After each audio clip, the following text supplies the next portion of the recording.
자, 여호수아 10장의 말씀을 보겠습니다.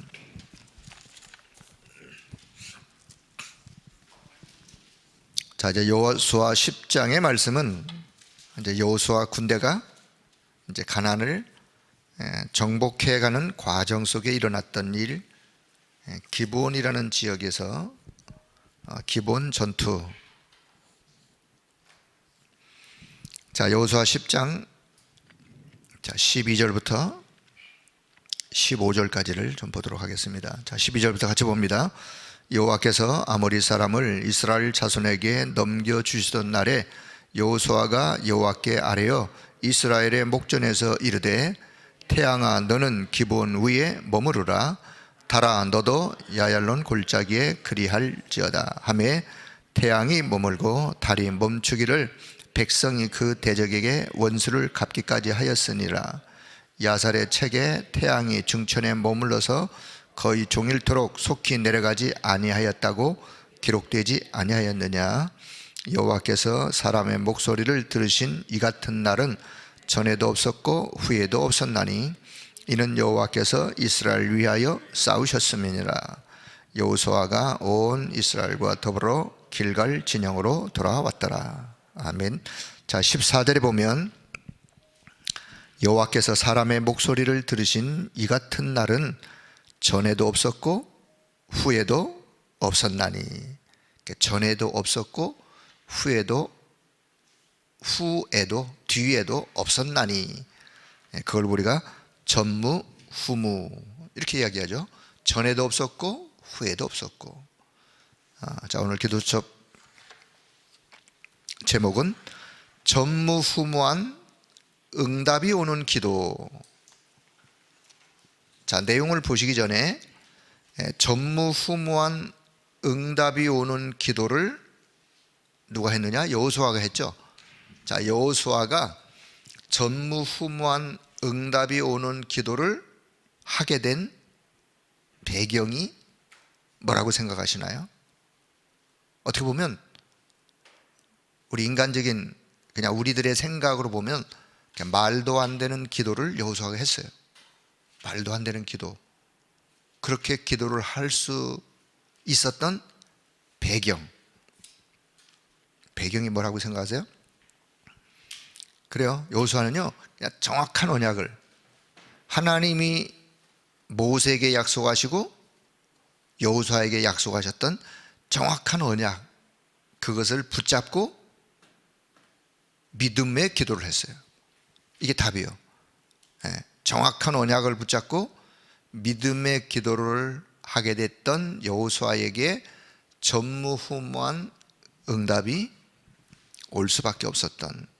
자, 오늘 기도 수업의 핵심이고 저와 여러분이 회복해야 될 부분이요, 우리도 그럼 기도한다면 여호수아처럼 우리가 분명한 정확한 언약을 붙잡고 그냥 기도하는 게 아니라 그 언약을 믿는 믿음의 기도를 한다면 우리에게도 동일하게 전무후무한 응답은 따라올 수밖에 없는. 자, 이런 배경을 먼저 좀 보시고, 자, 서론 한번 볼게요. 자, 이스라엘 민족은 광야에서 어려움을 당하자 다시 애굽으로 돌아가자라고 불평을 쏟아내는 사람들이 일어나게 되었어요. 뭐 어디서든 뭐 이런 부류의 사람들은 또 있는 것이니까요. 우리의 믿음이 이런 믿음이 되어서는 안 되죠. 왜냐? 이 사람들은 지금 뭘 못 보고 불평불만을 하느냐? 그냥 현실만 보는 거예요. 현실만, 눈에 보이는 것만. 현실이 어렵죠. 현실이 문제죠. 그러니 광야에서, 아니면 뭐 이때가 뭐 모세 때도 되고 가나안을 정복해 가는데 어려움이 있었던 여호수아 때도 되고요. 그래서 다시 애굽으로 돌아가자 불평을 쏟아냈던 사람들. 자, 그런데 반대로 또 어떤 사람, 부류의 사람이 있느냐? 모세처럼, 여호수아처럼 그 위기를 사실대로 바라보고 위기였지만 오히려 하나님의 분명한 언약을 붙잡고 기도 24 기도 속에 들어갔던 사람들이 있었어요. 기도하는 사람들은 어떤 사람들이냐? 오직 이 일은 하나님의 권능으로만이 해결할 수 있다라고 알았다는 사실은 믿었다는 거죠. 이거는 우리의 힘으로 도무지 할 수 있는 일이 아니야. 그래서 오직 하나님의 권능, 하나님의 능력으로서만이 해결할 수 있는 일이다 라고 알고 믿고 기도 속으로 들어가는, 자, 이 두 부류의 사람들, 우리가 이제 어떤 부류의 신앙에 믿음을 가져야 될지는 뭐 다 아시는 상식적인 이야기니까요. 자, 그래서 여호수아는 어떻게 그러면 기도하면서 자, 이런 어려움을 극복하고 결국은 응답을 받게 되었는지. 기도의 사람, 어떤 기도? 언약 잡고 믿음에 기도하는 기도의 사람. 자, 그래서 오늘 결론 부분에서 또 우리 기도의 제목을 찾을 또 일이 있다면 정확한 언약을 붙잡고 우리도 믿음의 기도를 하는 기도의 사람이 되어지기를 원하고 기도하는. 자, 본론의 첫째. 자, 지난날 여호수아는요, 그 선생님 모세라고 하는 선생님을 따라 선생님과 동행하면서 체험했던 전무후무한 응답을 여호수아는 보았어요. 누구로부터 무엇을 보느냐? 그걸 인턴십이라고도 말할 수 있죠. 그 선생님이었던 모세가 하나님 앞에 믿음의 기도를 하면서 언제? 홍해 앞에서. 말도 안 되는 사실은 그런 기도를 홍해 앞에서 모세가 하는 걸 누가 봤냐? 옆에서 여호수아가 봤어요. 그런데 하나님이 그 기도에 응답하는 것을 여호수아가 봤어요. 주변에서 불평하는 백성들의 모습도 여호수아는 봤어요.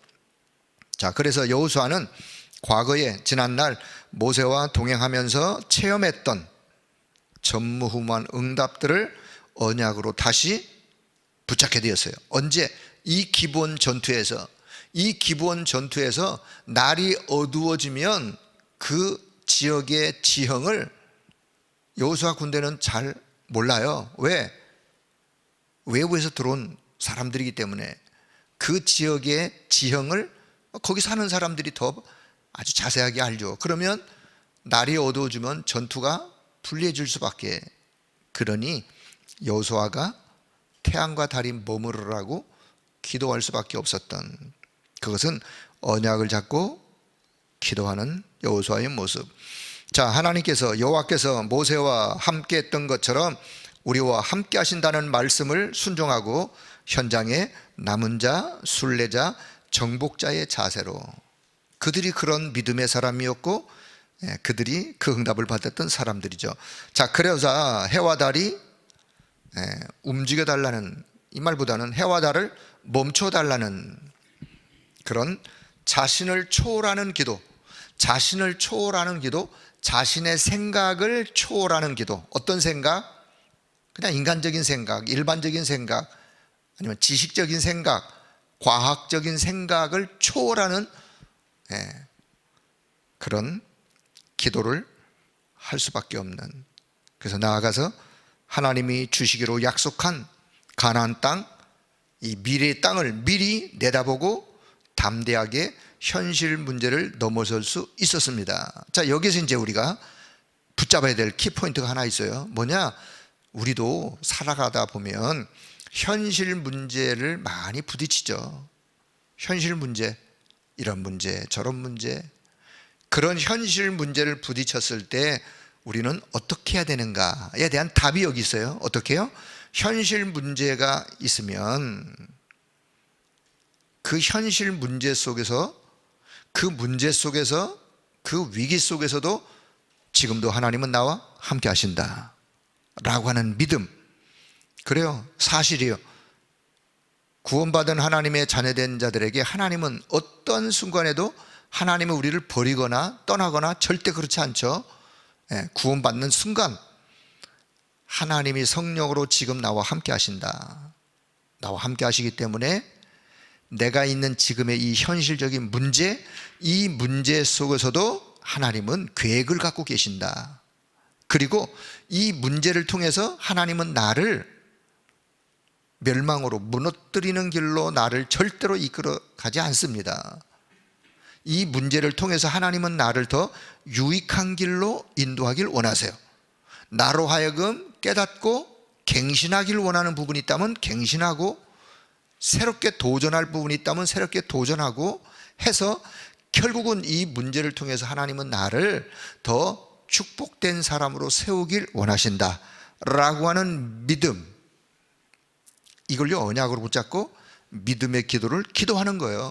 그러면 결국은 불신앙, 흑암, 주변에 역사하는 흑암 무너지고 꺾여지면서 하나님이 원하는 길로 한 걸음 한 걸음 인도받아 가면서 결국은 그 사람이 승리하는 거예요. 시간 가다 보면요. 자, 그래서 미리 응답할 하나님의 역사를 내다보면서 믿음의 기도를 기도하면서 현실 문제를 넘어서는, 자, 이게 언약 잡은 자의 믿음이요, 기도의 사람이요. 자, 두 번째, 현실적인 상황에 속지 않고 기도를 시작하는 거. 이게 또 답이기도 해요. 현실 문제에 우리는 많이 속아요. 어디서 속느냐? 현실 문제 앞에 속지 말아야 돼요. 상황이 어떻든 문제가 어떻든 일단 속지를 말아야 돼요. 이제 사단은 우리를 속이면서 결국 무너뜨리고 넘어지도록, 그게 사단의 역사인데, 현실 상황에 속지 않고 기도를 시작하는, 이게 바로 답이라는 거. 자, 요셉은 형들이 자신을 노예로 팔아버린 사건에 대해서 상처를 받을 만하죠. 형들을 원망할 만하죠. 그렇게 한다 해도 누가 왜 그러냐라고 말할 사람이 없을 정도로 당연한 일이겠죠. 그런데 이 요셉은 자신을 팔았던 형들의 사건에 대해서 그렇게 하지 않았어요. 오히려 뭐라 그랬느냐? 하나님께서 세상을 살리기 위하여, 애굽을 살리기 위하여 나를 먼저 애굽에 보내셨다라고 요셉이 뭘 했느냐? 믿음의 고백을 했어요. 믿음의 고백. 형들을 미워한 것이 아니라 하나님이 세상을 살리기 위해서 나를 하나님이 보내신 거다. 형들이 보낸 게 아니라 하나님이 나를 보내신 것이다 라고 믿음의 고백을 고백하는 요셉. 그러니 뭐 형들을 원망할 일도 없고 형들을 시기할 일도 없고 원수 갚을 일도 없죠. 그래서 이런 믿음의 고백을 고백하는, 사단이 원하는 고백을 하지 아니하고 오히려 믿음의 고백을 고백하는. 자, 우리는 문제와 위기를 만난다면 그 상황에 현실 문제만 보면 낙심할 수 있지만, 자, 그 상황에 속지 말고 하나님 앞에 기도의 제목을 가지고 나아가는, 이게 믿음의 사람이에요. 잠깐의 속임에 넘어가지 않으려면 하나님의 영원한, 넘어가지 않으면 하나님의 영원한 응답을 보게 될 것입니다. 자, 사실 뭐 우리가 모르는 바가 아니죠. 잠깐의 속임에 넘어가지 않기 위해서는 내면의 힘이 필요해요. 우리에게요, 내면의 영적인 힘이 필요해요.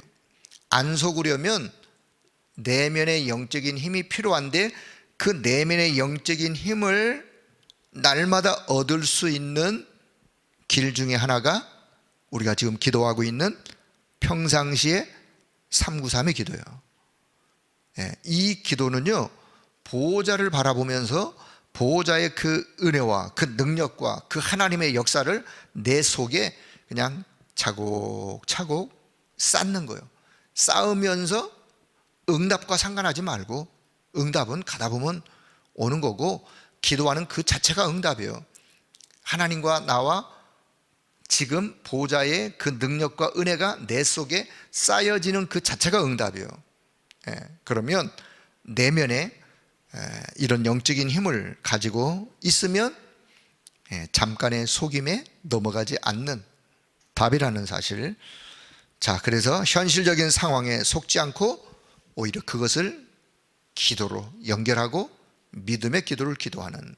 자, 결론. 하나님의 자녀는 문제와 사건이 생기면 절대로 낙심하면 안 돼요. 낙심할 수밖에 없는 상황을 혹 맞이했다 할지라도 낙심하면 그 다음에 하나님의 역사가 늦어지는 거예요.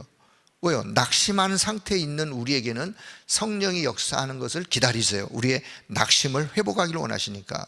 그래서 하나님의 자녀가 문제와 사건이 생기면 낙심하지 말고, 자, 다시 절대로 낙심하지 말고, 절대로 속지 말고. 자, 반대로, 그럼 내가 한번 용기를 내어서 한번 이거 이겨내 볼까? 용기를 내 볼까? 그것도 아니에요. 용기를 내는 것도 아니에요. 낙심하는 거나 용기를 내는 거나 어떻게 보면 같은 수준이에요.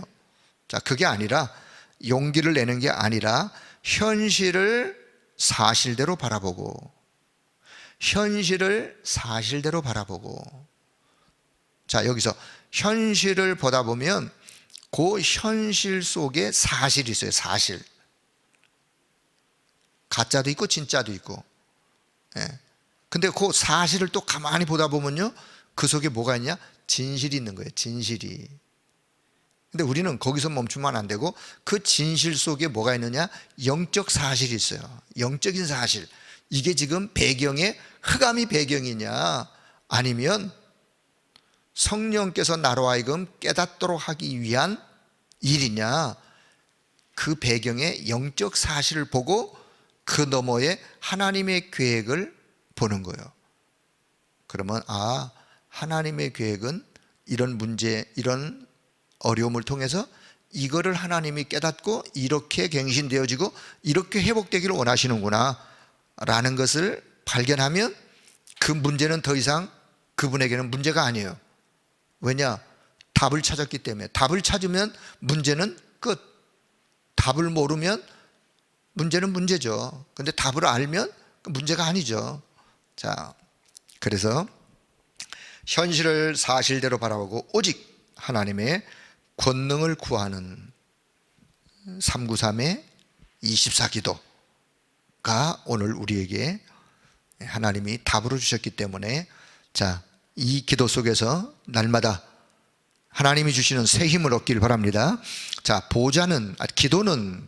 기도는 나를 보좌화시키는 것이다. 이 말을 잘 이해하시길 바랍니다. 기도가 뭐냐? 우리는 그동안 기도는 뭐 내 소원, 내 형편, 그냥 하나님께 아뢰는 게 기도다. 뭐 그것도 뭐 틀린 말은 아니죠. 그런데 우리는 그 수준을 넘어섰어요. 그 차원이 아니에요. 기도가 뭐냐? 기도는 나를 보좌화시키는 거예요. 나와 보좌, 하나님의 그 영역, 하늘 보좌에 계신 성삼위 하나님과 나와 연결을 시키는 거예요. 그리고 그 성삼위 하나님으로 내 속에 채우는 거예요. 성삼위 하나님이 가지고 계시는 그 보좌의 능력, 축복을 내 속에 담는 거예요. 그게 뭐냐? 그게 기도예요. 그래서 기도는 나를 보좌화시키는 것이요, 보좌가 내 속에 임하는 것이요, 기도는 보좌의 축복을 누리는 것이요. 그래서 오늘도 짧은 기도를 하시지만 여러분, 하늘 보좌의 그 능력과 축복, 그 역사를 여러분의 심령에, 영혼 속에 담고 그 영적인 힘을 가지고 오늘 하루도 믿음으로 승리하기를 주의 이름으로 축복합니다. 자, 일부 강단의 말씀을 잠시 한번 보면 마태복음 18장 12절에, 원래는 마태복음 18장 1절부터 내용이 연결되어지는 거예요. 자, 이 땅과 내세에서 가장 큰 자가 누구냐? 이 땅에든 내세든 가장 큰 자가 누구냐? 주님의 대답. 왜? 제자들이 질문했어요. 마태복음 18장 1절에 제자들이 예수님께 나와서 이렇게 질문합니다. 천국에서 누가 큰 자입니까? 그래서 목사님 조금 이렇게 그 속에 담긴 어떤 더 깊은 의미를, 이런 뜻에서 질문한 거다라고 했는데, 이렇게 한번 생각하면 돼요. 이 제자들이 예수님을 따라서 늘 다니면서 뭐 예수님과 함께 동행하면서 뭐 그때만 해도 12제자였으니까요. 거기에 예수님의 수제자들도 있고 또 늘 그냥 평상시에 따라다니는 제자들이 있고, 자, 그들의 생각, 그들도 인간이에요. 사람이요. 우리 중에 누가 제일 큰 자입니까? 이런 생각이 왜 없었겠어요? 그렇게 묻기는 곤란하니까 우리가 천국에 가면 누가 큰 자입니까? 예수님 벌써 제자들이 질문하는 의도, 그들의 속셈을 파악하신 거죠. 그때 예수님의 가르침과는 전혀 상관없는 엉뚱한 것에 관심을 갖고 있는 이 제자들, 그때 예수님이요, 마태복음 18장 2절에 어린아이 하나를 그들 가운데 이렇게 세우시고, 시청각 교육이요, 누구든지 이 어린아이와 같지 아니하면 천국에 들어가지 못한다. 너희들이 지금 천국에 이야기하느냐? 이 어린아이와 같아야 천국에 들어간다. 이 말을 오해하면 안 되고요. 그 속에는 어떤 의미가, 예수님이 왜 이 어린아이를 내세워서 지금 얘기하시느냐. 우리가 신앙생활 하는데 늘 사람 바라보고, 신앙생활을 해야 되는데 사람을 바라보고 하는 거를 우리는 인앙생활이라고, 이제 한문의 그 단어를 좀 이렇게 바꿔서 표현하셨는데, 인앙생활 하고 있으면 안 된다. 우리 신앙생활, 하나님을 바라보고 하는 신앙생활이 돼야 되지, 누가 더 높은지 서로 비교하고 서로 뭐 그렇게 생각하면서 인앙생활 하면 안 된다. 그래서 하나님 앞에 신앙생활을 시작해라. 사람 바라보는 사단의 전략, 인앙생활 하도록 하는 사단의 전략에서 빠져나와라 라고 하는 교훈이 그 속에 담겨 있고, 어린아이를 제자들에게 내세워 예수님이 말씀하시면서 이 어린아이처럼 되어라, 그 말이요. 이 어린아이처럼 되어라. 왜? 어린아이는 부모를 그냥 100% 믿어요. 그냥 부모를 믿는 그런 어린아이와 같은 하나님을 믿는 믿음을 가져라. 낙심하지 말고 보좌의 능력 바라보고 하나님을 믿으라. 속지 말고 말씀 붙잡고 하나님을 믿어라. 어린아이처럼 하나님을 믿어라. 그런 내용. 자, 그러면서 이제 12절 후반부에는 이제 잃은 양의 이야기를 하면서 결국은 잃어버렸다, 99마리 양보다도 잃어버렸던 한 마리 양, 그 위에 이런 어린아이를 실족시키지 말아라 라고 하면서 이제 그런 비유를 들으신 거기 때문에, 어린아이, 작은 자 업신여기지 말고 실족시키지 여기지 말고 잃어버린 한 마리 양 찾는 것처럼 후대를 살려라 라는 의미를 가지고, 자, 전체를 한마디로 이 땅에서 내세에서 누가 가장 큰 자냐? 어린아이처럼 하나님을, 말씀을 사실대로 믿고 하나님을 믿는 자, 그 자가 가장 큰 자예요. 하나님이 보실 때, 자, 하나님이 지금 우리를 지금 보실 때 누가 더 큰 자냐, 뭐 크고 작고 뭐 이렇게 비교하는 건 아니지만, 누가 더 하나님이 보실 때 정말 귀한 자로, 큰 자로 하나님 보시느냐? 어린아이와 같은 믿음을 가진 자. 오늘 그 믿음, 자, 여호수아가 전무후무한 기도를 했던 그 기도에도 언약 잡고 사실적인 믿음, 요 믿음의 기도, 믿음을 가진 사람, 그 자가 이 땅과 내세에서 가장 큰 자요. 자, 2부 치유의 근본, 선교는 치유하는 것이다. 이렇게 먼저 이해를 하시고요. 선교가 뭐냐? 선교는 그래요, 복음 전하는 게, 문화권을 뛰어넘고 복음 전하는 게 선교. 그런데 결국은 그거는 곧 치유하는 것이다. 그런데 자, 마태복음 18장 21절 이하에 쭉 보면 하나님의 사랑으로 치유받은 치유, 그리고 하나님은 용서하시는 하나님, 그 하나님의 기준이에요. 하나님은 우리를 하나님의 사랑으로 치유하시고 우리를 용서하시는 하나님, 그 하나님의 기준.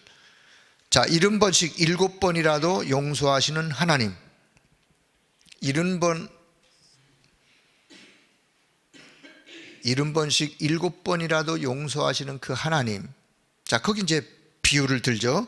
주인에게 1만 달란트 빚진 자가 갚을 것이 없어가지고 주인이 1만 달란트의 빚을 탕감, 없던 것으로. 그러니까 1만 달란트, 물론 이거 계산이 무슨 숫자가 나오는데 그냥 어떻게 이해하시면 되느냐. 우리나라의 3대 재벌 갑부의 자산처럼 어마어마한 자산은 그 금액이요, 1만 달란트가, 10,000달란트가, 금화의 10,000달란트는요 우리가 가히 상상할 수 없는, 이 사람이 어떻게 다 빚을 졌는지 모르겠지만 그냥 비우니까 어마어마한 빚을 진 사람이 빚을 갚을 힘이 없어서 주인이 그냥 깨끗하게 그냥 탕감을 해줬어요. 그런데 탕감을 받고 자기 집으로 돌아가면서 길가에서 자기에게 빚을 진 100데나리온은 그냥 보통 사람들이 그냥 가질 수 있는 그냥 작은 금액이에요.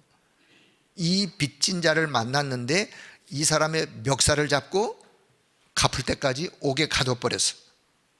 이 소문이 어디로 들어갔느냐? 주인에게로 들어갔어요.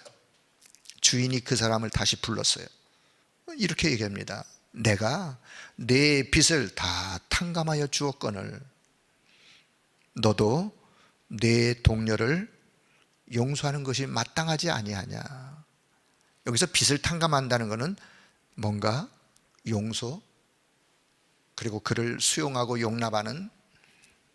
그래서 예수님이 거기서 전달하시고자 하셨던 가장 중요한, 우리로 하여금 깨닫기를 원하는 그 부분은 뭐냐? 결국 하나님의 사랑으로 우리가 구원받았지 않냐.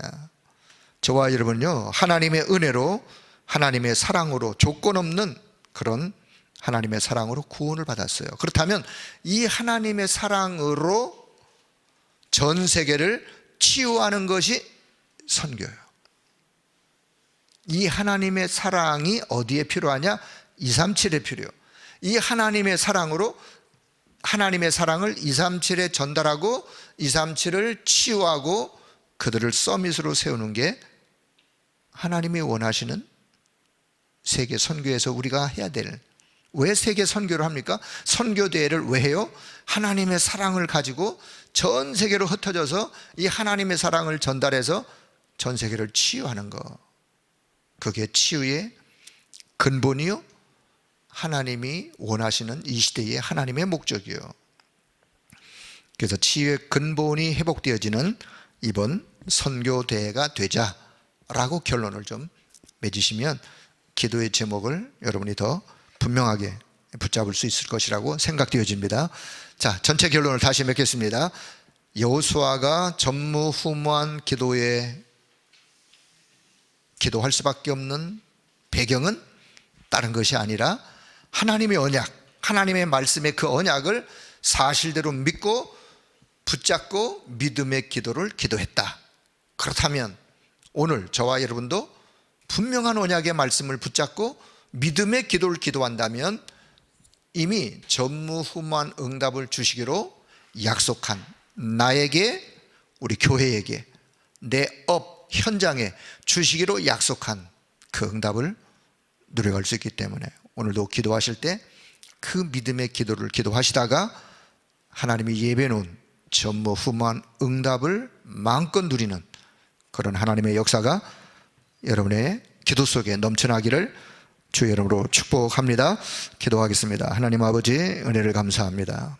오늘도 기도와의 귀한 은혜의 시간 허락해 주심을 감사하고, 여호수아가 드렸던 믿음의 기도, 언약 잡은 기도, 오늘도 우리가 보호자를 향하여 성삼위 하나님을 바라보며 그 성삼위 하나님의 그 능력으로 오늘도 우리의 심령에 채우며 하나님의 역사를 응답으로 이루어가기를 소원하오니 오늘 한날 속에서도 하나님이 주시는 참된 힘과 그 능력으로 하나님의 귀한 역사를 이루어갈 수 있도록 우리에게 은혜를 덧입혀 주옵소서. 여러 가지 혹 어려움을 당하는 성도들이 있다면 절대로 낙심하지 않게 하여 주시고, 그렇다고 용기를 낼 필요도 없이 하나님의 언약을 붙잡고 사실적인 믿음의 기도 속으로 들어가는 그런 은혜를 우리 모두들에게 허락하여 주옵소서. 이 한 주간도 믿음으로 승리하는 축복의 한 주간 되어지길 원하옵고, 이제 4월달을 맞이하여 또 이 새로운 한 달 속에도 하나님의 큰 응답의 역사가 임하는 귀한 한 달 되어지기를 소원하오며, 또 이제 오늘 우리 강남노예 봄노예로 오늘 모임을 갖사오니 강남노예에 속한 31개 교회 가운데 역사해 주시고, 우리 수도권 복음화에 우리 강남노예가 더 큰 하나님의 역사를 응답으로 누려가는 그런 역사의 하나님의 일들이 교회마다 일어날 수 있도록 은혜를 덧입혀 주옵소서. 모든 영광을 하나님 앞에 올려드리며 우리 주 예수 그리스도의 이름으로 기도드리옵나이다. 아멘.